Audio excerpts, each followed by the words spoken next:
우리에게 주시는 하나님의 말씀은 에스라 7장 1절부터 10절까지의 말씀입니다. 이 일 후에 바사왕 아다사스다가 왕위에 있을 때에 에스라라 하는 자가 있으니라. 그는 스라야의 아들이요 아사라의 손자요 힐기야의 증손이요 살룸의 현손이요 사독의 5대 손이요 아히두베의 6대 손이요 아마라의 7대 손이요 아사라의 8대 손이요 무라요스의 9대 손이요 스라히야의 10대 손이요 우시엘의 11대 손이요 붓기의 12대 손이요 아비수아의 13대 손이요 비느아스의 14대 손이요 엘르아슬의 15대 손이요 대제사장 아론의 16대 손이라. 이 에스라가 바벨론에서 올라왔으니 그는 이스라엘의 하나님 여호와께서 주신 모세의 율법에 익숙한 학자로서 그의 하나님 여호와의 도우심을 믿음으로 왕에게 구하는 것은 다 받는 자이더니 아닥사스다 왕 제7년에 이스라엘 자손과 제사장들과 레 사람들과 노래하는 자들과 문지기들과 느리님 사람님 중에 몇 사람이 예루살렘으로 올라올 때에 이 에스라가 올라왔으니 왕의 제7년의 5째 달이라. 첫째 달 초하루에 바벨론에서 길을 떠났고 하나님의 선한 손에 도우심을 입어 5째 달 초하루에 예루살렘에 이르니라. 에스라가 여호와의 율법을 연구하여 준행하며 율례와 규례를 이스라엘에게 가르치기로 결심하였더라. 아멘. 오늘 본문 에스라 7장은 1절에 이 일 후에로 시작합니다. 6장의 말미와 이 7장 사이에는 간격이 있습니다.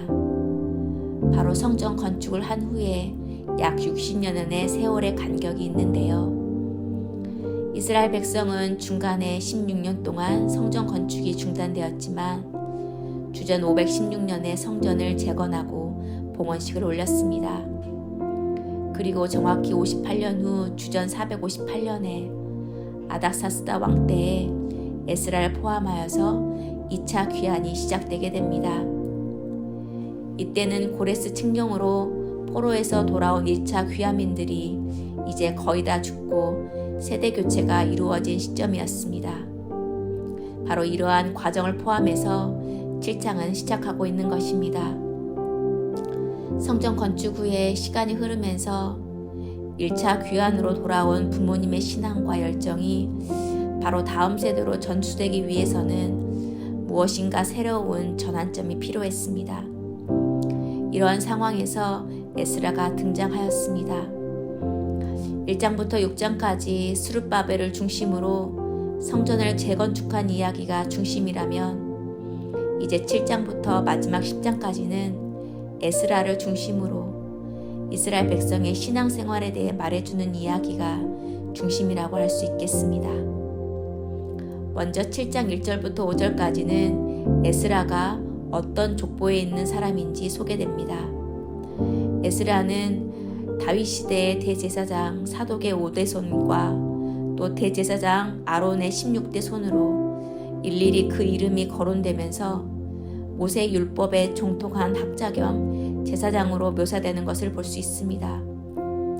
성경에서 한 사람의 족보를 16대 조상까지 거슬러서 이렇게 자세히 보도하는 경우는 드뭅니다. 그렇다면 이렇게 특별한 관심을 에스라에게 보이고 그의 족보를 길게 기록한 이유는 무엇일까요?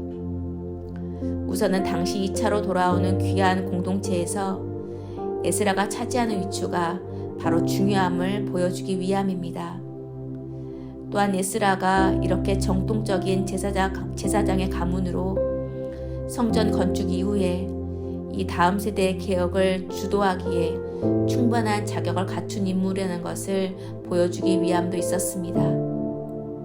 그러나 그의 표면만으로서 그의 자격만이 지도자로서의 전부가 아님을 보게 됩니다. 그에 대해 6절은 이렇게 말합니다. 그 그는 이스라엘 하나님 여호와께서 주신 그 모세 율법에 익숙한 학자로서 그의 하나님 여호와의 도우심을 힘입음으로 왕에게 구하는 것은 다 받는 자이더니.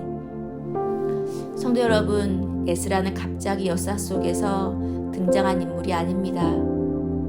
하나님께서는 2차 포로 귀환 때까지 에스라를 말씀에 익숙한 학자로 준비시키셨습니다. 바로 이 이스라엘 사람들에게 가장 중요한 것이 말씀으로 회복된 일임을 하나님께서는 분명히 아셨기 때문입니다. 바로 에스라의 직업인 서기관은 또 학자는 페르시아 제국에서 상당히 높은 지위에 있는 관리를 가리키는 용어였습니다. 아마도 에스라는 페르시아 제국에서 유대인의 업무를 전담하는 장관 같은 위치에 있는 인물로 아닥사스 왕이 그를 다시 예루살렘에 보낸 것도 그에 대한 상당한 신뢰가 있었던 것을 증명해 주게 됩니다. 이처럼 율법과 신뢰의 정통성을 갖춘 에스라로 하나님은 이스라엘 백성에게 하나님의 말씀을 전하도록 그를 준비시키신 것입니다. 그러나 여러 외적인 조건보다 가장 중요한 것은 그가 하나님의 도우심을 힘입은 자라는 것입니다. 바로 그가 갖춘 이 모든 조건에는 하나님의 도우심이 있었기에 가능한 것입니다. 우리 또한 하나님께서 쓰시도록 준비된 사람, 그래서 에스라처럼 하나님의 도우심을 힘입어서 주어진 가정과 직장과 교회에서 선하게 쓰임받기를 예수님의 이름으로 소망합니다. 성도 여러분, 하나님께서는 다시 시간이 지나 옛 모습으로 돌아가려는 이스라엘 백성을 보시고 그 가운데 새롭게 하시기 위한 준비를 하고 계셨습니다. 바로 말씀에 허신된 자 에스라를 통해서 하나님의 말씀으로 그들을 회복시키실 준비를 하고 계셨던 것입니다. 이를 위해 에스라는 이방 땅에 머물면서도 하나님의 말씀을 가까이 하며 또 하나님의 때를 기다리며 준비한 사람이었습니다. 정해지지 않는 그 기다림 가운데서도 그는 인생을 허비하며 게으름 가운데 보낸 것이 아니었습니다. 이방의 왕에게 신임받는 자로서 예루살렘을 오게 되는 그의 삶이 또한 이를 증명해 줍니다. 무엇보다 그의 행실과 또한 신앙에 기초한 그 하나님의 말씀을 통해 이스라엘 백성은 하나님의 말씀으로 바로 서게 됨을 이후의 말씀에서 우리는 볼 수 있게 됩니다. 우리 또한 에스라를 묵상하면서 하나님의 때를 위해 나와 가정과 교회는 어떻게 준비해야 될지 하나님 다짐하며 묵상할 수 있었으면 좋겠습니다.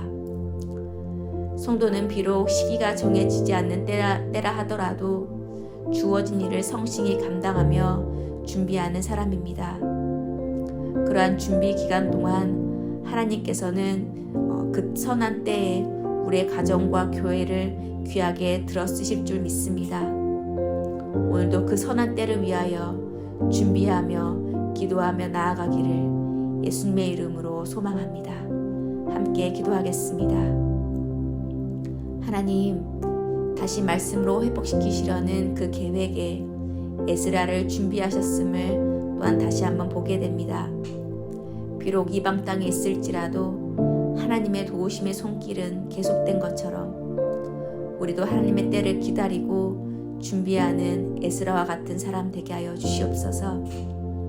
하나님의 말씀을 의지하여 주의 도우심을 힘입어서 사람들에게 선한 영향력을 끼칠 수 있는 사람 되게 하여 주시옵소서. 예수님의 이름으로 기도합니다. 아멘.